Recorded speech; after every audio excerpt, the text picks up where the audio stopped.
1 and 31.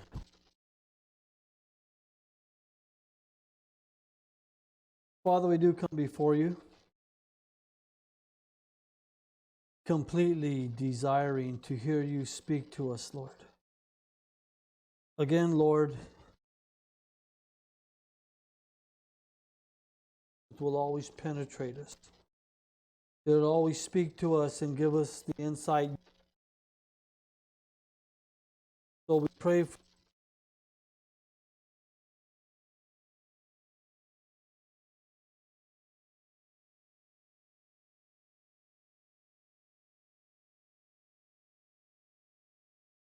So, Father, we do just take this time to lift up Psalms to you, and that you would give us direction, give us comfort, give us guidance, give us chastisement, rebuke, whatever it is our lives might need, Lord. We're so grateful to have you, Lord, in our lives, and that you have desired us to be yours. So thank you for tonight, Lord. I do want to lift up those that are not doing well, Lord. I know that a few are struggling physically, some maybe even mentally. Others are just having a hard time with life. And I pray for our body, Lord. I pray for us and our needs and what you would have for us. A touch, a help, a word of comfort, Lord. And I pray, Lord God, that as we continue to come to you, that you would bless us with your presence and your word that would give us all that we need, Lord, in Jesus' name. Amen. So Psalms 131 tonight, as we continue with the Psalms of Ascent, and hopefully we're going to finish that tonight. I remember the Songs of the Ascent were the songs that they were singing as they came up to Jerusalem during the feast day, and they would worship. Others believed that the priests, when they stepped up the steps to the 15 steps, would sing a song at each step. There are 15 Psalms of Ascent that we have. And one thing I was thinking about this week when I was looking at these Psalms, and especially because it's closing this little section of it, was that worship of God is to be real and from the heart. It's not to be taken lightly. It's to be understood as a time of intimacy before the Lord. And even the song we sang just a minute ago, we can make it just singing and not really worship. And I personally believe when these priests or people that were coming up to Jerusalem were worshiping, they were worshiping. Their hearts were in it. Their hearts were singing out to the Lord, and it was real to them. And how I pray that would be true of us as when we come to worship, that it would be a real thing that we are experiencing, that we are worshiping the one and true living God, our God, Jehovah God. So the psalm starts off here, and this is a psalm of David. And it says, Lord, my heart is not, I can never say that word right, haughty. I always think something else. Lord, my heart is not haughty, I lifted up or proud. That's what I know better. Nor my eyes lofty, lifted up in myself is the idea. Neither do I concern myself with great matters, nor with things too profound for me. So David writes that he wasn't looking to things out of his ability. He trusted in God with his whole heart. David is what I would call a KISS person. A KISS person is, keep it simple, servant, not stupid. I know your mind went there, because that's the way we know it. But he just kept things simple. He trusted God for the things he knew and understood, and didn't look for anything deeper than what God would have for him, which is kind of interesting when you think of who David is. And remember, he's a shepherd boy. He's number 8 of 8 kids. He's the last. And he's brought forth and made the king of Israel. And he's a mighty warrior. And David becomes so many things, not because he had these abilities in him, but because God put these abilities in him and anointed him and blessed him with everything that he did.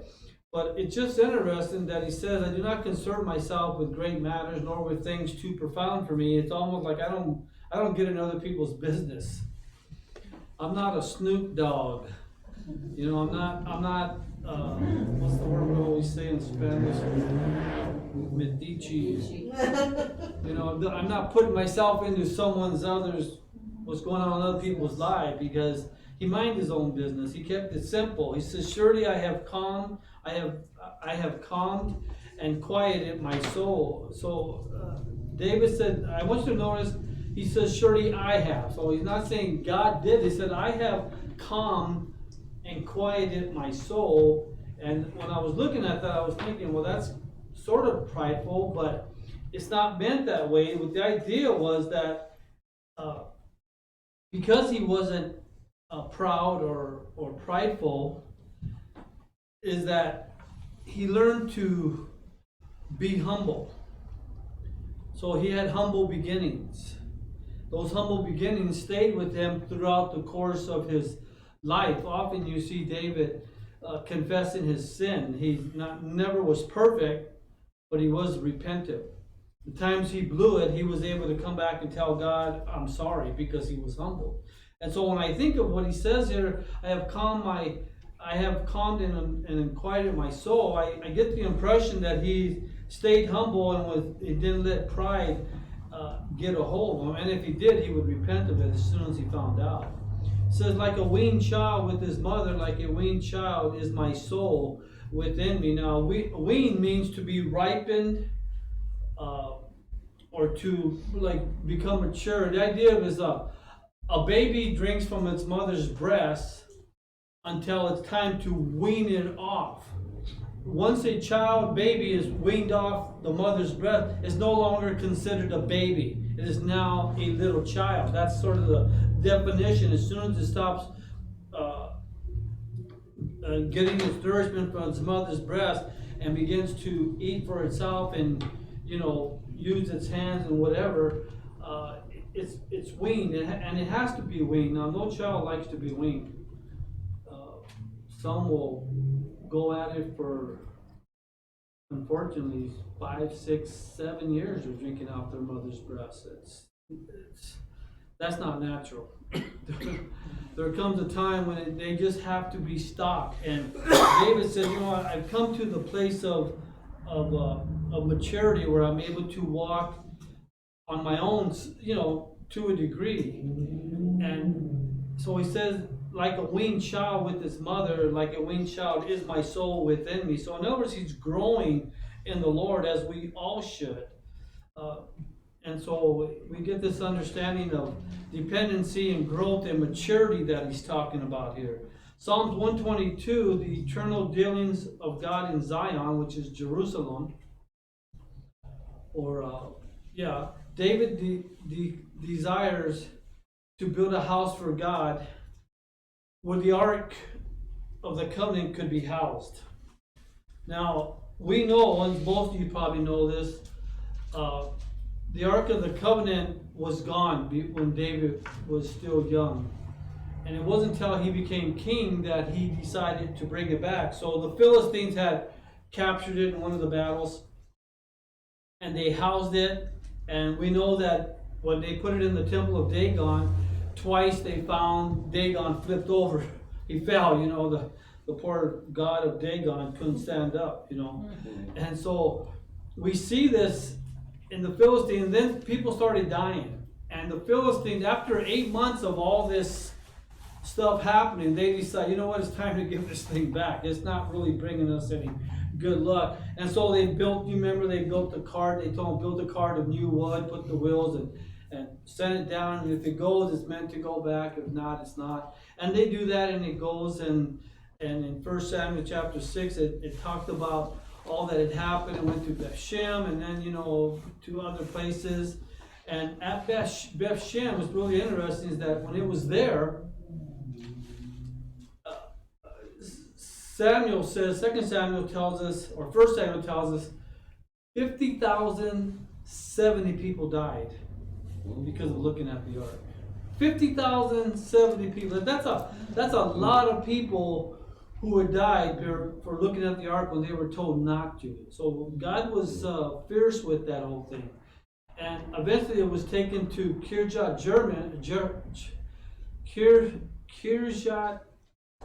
Jearim. Man, I can never say that one either. And it stood there for 20 years. During the time of Saul, it was still there. When David became king after Saul had passed away, David decided he wanted to bring the ark back. That's what this song is about, what David wants to do. And so he goes to have it come back, and as they're coming, some more things happen, and then it stood at the house of Obed-Edom for another 3 years, and then finally David got victory, and he went again, and he decided to bring it, and they brought it into Jerusalem. And so this psalm talks about David's desire to build the house of the Lord. It says in verse 1, Lord, the psalmist writes, Lord, remember David and all his afflictions, everything David has gone through. How he swore to the Lord and vowed to the mighty one of Jacob, which is another way of saying, the eternal God. Surely I will not go into the chamber of my house, nor go to the comfort of my bed. I will not give sleep to my eyes, nor slumber to my eyelids, until I find a place for the Lord, a dwelling place for the mighty one of Jacob. So what it's not saying is that David never slept. That's not what it's not saying.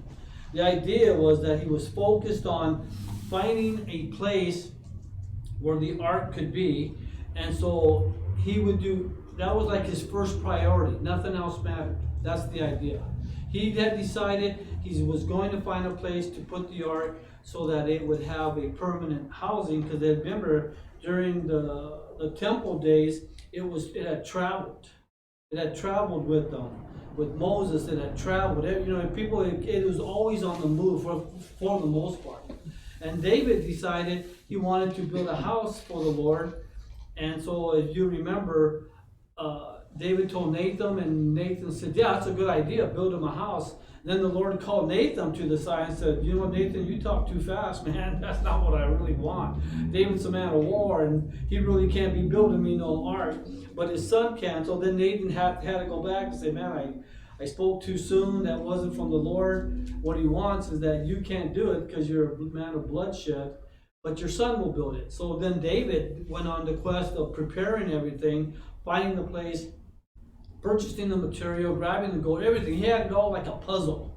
When his son came, he was just putting it together. David's the one that did all the research and paid for everything. So that's what happened there. So, and he was determined to do this again. He says, behold, we heard of it in Iphatah. We found it in the fields of the woods. Let us go into the tabernacle. Let us worship at his footstool. So that just kind of goes back to when it was at Kirjat Jearim, when they found the ark. It's referencing the ark of where they located it, and then bringing it to Jerusalem. He says, arise, O Lord, to your resting place, you in the ark of your strength. Let your priests be clothed with righteousness, and let your saints shout for joy. For your servant David's sake, do not turn away the face of your anointed. And so the idea was all the people were to come and worship the Lord at the ark when they went to Kirjat Jearim to go get it. So everybody was dressed, and it was a celebration time because they were going to bring the ark back to Jerusalem. Then in verse 11 it says, the Lord has sworn in truth to David and will not turn from it. I will set upon your throne the fruit of your body. So again, God had promised that one of David's descendants would rule on the throne in his kingdom. And of course, that didn't last for a long time because a lot of them didn't do what was right, which we'll learn about in a minute here. This actual prayer is actually quoted in 2 Chronicles chapter 6, verse 41 and 42, where Solomon, when he dedicated the temple that was built, he quoted this actual verse that we're reading here as a form of dedication or prayer of dedication for the ark. So he's just quoting what God had promised to David about having his sons, that they would be king. Now, ultimately, we're talking about Jesus here. The promise would be fulfilled even if the people didn't keep. And so in verse 12, here's the condition to that promise. If your sons will keep my covenant and my teachings, which I shall teach them, their sons also shall sit upon your throne forevermore. So these are the physical sons of David. The condition was if they followed the Lord, if they kept his covenant, if they followed the law, if they practiced the things that God would teach them, then they would remain a king within the kingdom. And of course, that only happened for a small while. But God's promise for the fulfillment of a king everlasting would still come through, because David would come to become king, as we all know. For the Lord has chosen Zion, a mountain of Jerusalem, or Moriah, you might say. He has desired at his first dwelling place. This is my resting place forever. Here I will dwell, for I have desired it. That's interesting. The Lord is there saying, here's the resting place. This is the place I have chosen for you. I will abundantly bless your provision. I will satisfy your poor with bread. I will also clothe your priests with salvation, and her saints shall shout aloud for joy. There I will make the horn, or the power of David, grow. I will prepare the lamb for my anointed. His enemies I will clothe with shame, but upon himself his crown shall flourish. And you see how God's going to bless this whole thing, and David's chosen to do this. And what I found interesting was that the Lord had chosen this place in verse 14. This is my resting place forever. There I will dwell, and there I will desire it. It's interesting that some people seek the Lord for things, and others don't. And what I mean by that is that in the case of the location of the temple, David knew he wasn't going to sleep till he found where it was supposed to be. And I believe he trusted God to show him that location. And I think if we did that more with our lives and the things that we're involved with, we would see God work and point to exactly what his purpose is for our lives. Whether it's a marriage or a location, it's like this place. I drove by it for, 3 months, and it kept pulling me, and I kept sensing it, and I wouldn't stop. And finally one day I just felt the Spirit saying, you need to stop. And so I pulled in, and I came and talked to Donna, and she no way wanted a church here. She didn't want kids here because there had been a ballerina place, a karate place, a lot of things with kids. And they left the building trashed, toilet paper all over. It was always dirty. She said she just didn't want kids here no more. But it had been empty for 4 years.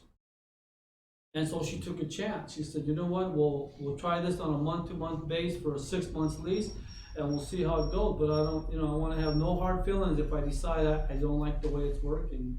And I said, okay. So when we got here and this whole thing happened, we were at our house making breakfast burritos almost every Sunday after church. We would just go from the living room into the house and start cooking, 15, 20 of us.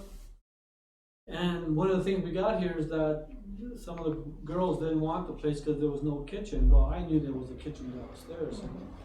I showed them that last, and then they changed their mind. Oh yeah, this is perfect.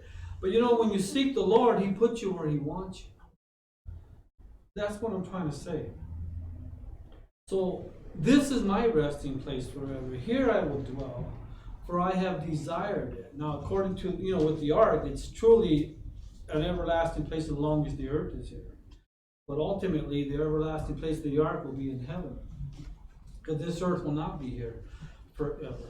And then in Psalms 133, blessed unity of the people of God, another song of David, it says, behold, how good and how pleasant it is for brethren to dwell together in unity. Jesus said in John 13:35, by this all will know that you are my disciples if you have love for one another. Love for one another comes by spending time with each other. So God desires for his people to join together and be a part of a fellowship. And so you guys that are here tonight, we know that you want more than just the Sunday experience. You want to see what the Lord has for you. And that's our prayer for the whole body, that they would be desirous to be here on midweek study and be a part of this fellowship. Now, of course, some people work, they can't be here. Others have medical issues and it's tough to get here. But there are probably some that they're just too lazy to get here. I get that, but I like what he says. Behold, how good and pleasant it is for brethren to dwell together in unity. When we come together and we spend time with each other and fellowship with each other and grow with each other and share with each other and hear the word together and worship together, there's a blessing of that unity that as we come together, and that love for each other will grow with us. And when people look at us, what do they see? What do they hear from us? Do they see that unity? Do they hear that unity? Do they understand that we've been spending time with God and this is why we are the way we are? Verse 2, he said, it is like the precious oil upon the head, running down on the beard of Aaron, running down or coming down. Running down means coming down from above on the edge of his garment. So he's telling us how blessed it is. The oil was poured on the head and then it would run down.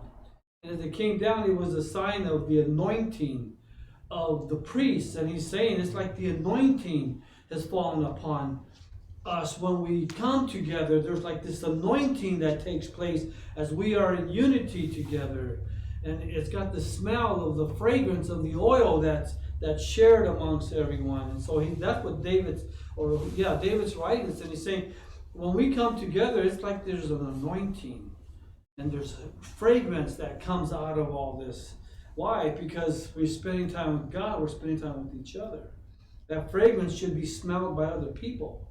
Because we are together. You know, we were talking earlier, I don't even know who I was talking with, but it was just in the prayer that we get to hear sermons on the radio, on podcast, on television, on YouTube or wherever. There's plenty of opportunities today to listen to sermons. And so by the time church comes around, people don't want to come. And this is not just here. This is worldwide. This, especially in the United States. A lot of people don't attend anymore because they can eat all day. But what they don't get all day is fellowship all day. They get the meal and they get, good stuff because there are a lot of great teachers out there teaching great stuff. But what they don't get is the interaction of sharing with each other and sharing one another's burdens and all these things that God has for us when we do come together.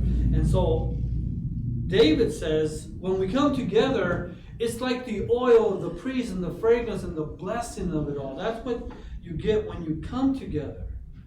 He said, it's like the dew of Hermon descending upon the mountains of Zion. For there the Lord commanded the blessing, life evermore. The dew of Zion, or Mount Hermon, Mount Hermon is to the extreme north of Israel. When you hit Mount Hermon, you're dead in it. It's the highest mountain of all Israel. Super high. It gets snow on it. It gets, that's where the god of Pan was at. The worship of Satan was at Mount Hermon, at the base of it. And the snow that melts from the mountain of Mount Hermon flows in, becomes the Jordan River. And then the Jordan River flows down from north to south to the Sea of Galilee, down past the Sea of Galilee into the Dead Sea where it ends up at. So this water from the snow that comes down the mountain, from snow turns into liquid, hits the Sea of Galilee, keeps going, hits the Dead Sea where it stops. Well, that mountain is very valuable to Israel. It's their main water source. There are springs in Israel, but that's their main water source that comes down. Once it leaves and hits the Dead Sea, that water's no good anymore. That's why they call it the Dead Sea. The salt content of it is so high. I think it was 35% if I remember right. Well, the dew of that mountain is important. Why? Because Israel at this time, and still is in many ways, still is an agricultural community. They have a lot of farms, but they don't get a lot of rain. They wait for the early and latter rains to come. But when the dew comes, it moisturizes the ground. And so their crops can grow. And so when he talks about it is like the dew of Mount Hermon descending upon the mountains of Zion or Israel, is telling you that that dew from Mount Hermon, I can't remember how far, but it's somewhere between maybe 100 and 150 miles south. That dew will come from that mountain and basically cover Israel all the way down to Jerusalem. That's a lot of dew. A lot of moisture that's penetrating the ground and keeping things alive and the vegetation to grow. So it's like the descending from the mountain of Zion. For there the Lord commanded the blessing, live forevermore. So you can see how the blessing of fellowship is likened to the dew that is needed for survival. Of course, I've met people, like we just talked to someone a couple of weeks ago that is on online church, which is okay, but they're not attending the church. And David says here, how pleasant it is for brethren to dwell together in unity, to be a part of a body, experience the whole thing that God has for us, not just the Bible studies online, but the interacting with each other and the sharing of what God is doing in our lives. And so it's a blessing. That's what I know. And so we should desire that.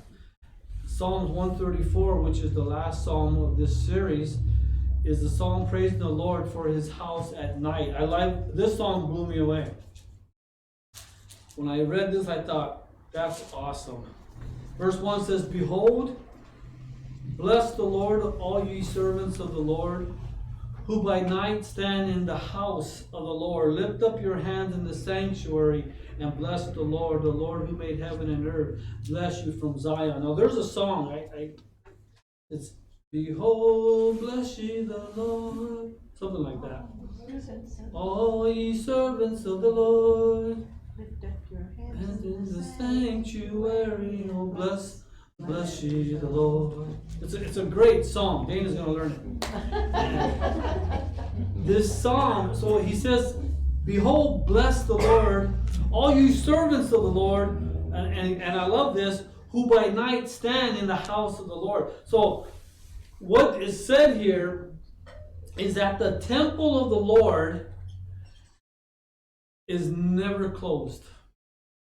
It's always open and it's always available. When I was a kid, and a real young kid, not when I was a teenager, but when I was real young, growing up in the Catholic Church, the doors were not ever locked. You always had access to go to the sanctuary and kneel before the altar. Always. When I was real little, but as time changed, they began to lock them. Now you can't find a church that isn't locked up. But Israel, you got to remember the temple that we're talking about here. He says, who by night stand in the house of the Lord. What was happening was that 24 hours there was access to God, because remember, this is the place Israel met with God. That's where he put his dwelling. He set up above. This is where I will live.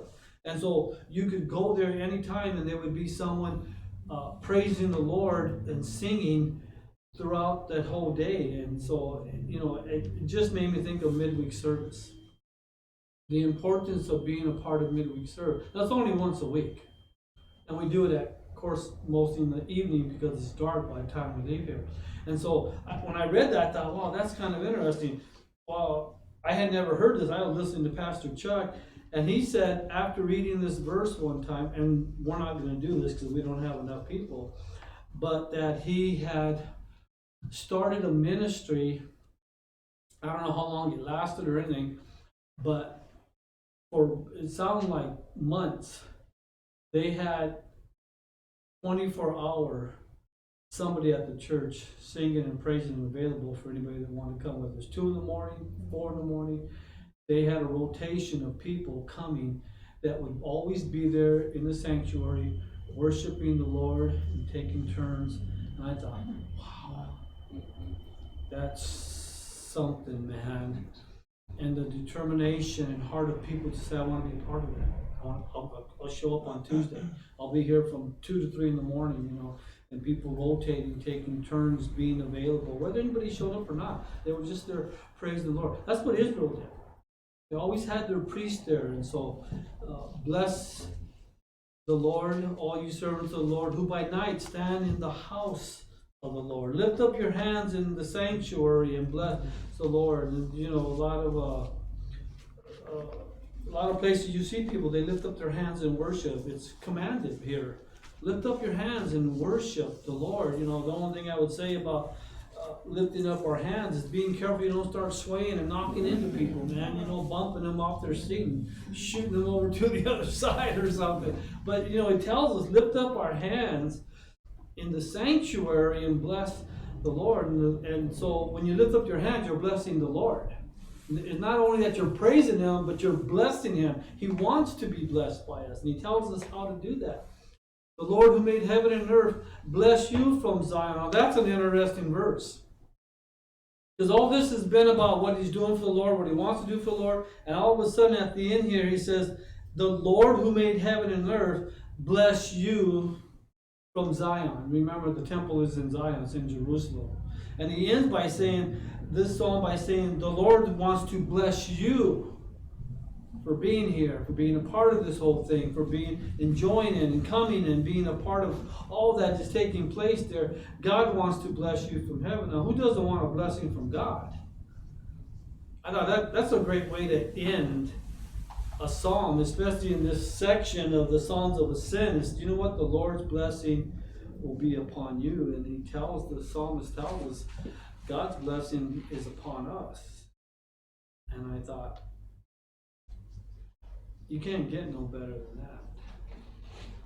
As we serve the Lord and spend our time with each other and sharpen each other, as Proverbs says, iron sharpens iron, so one man sharpens another. And we take that time to be a part of the fellowship and worship and bless the Lord. He wants to bless us on top of all that. He said, now I'm going to bless you.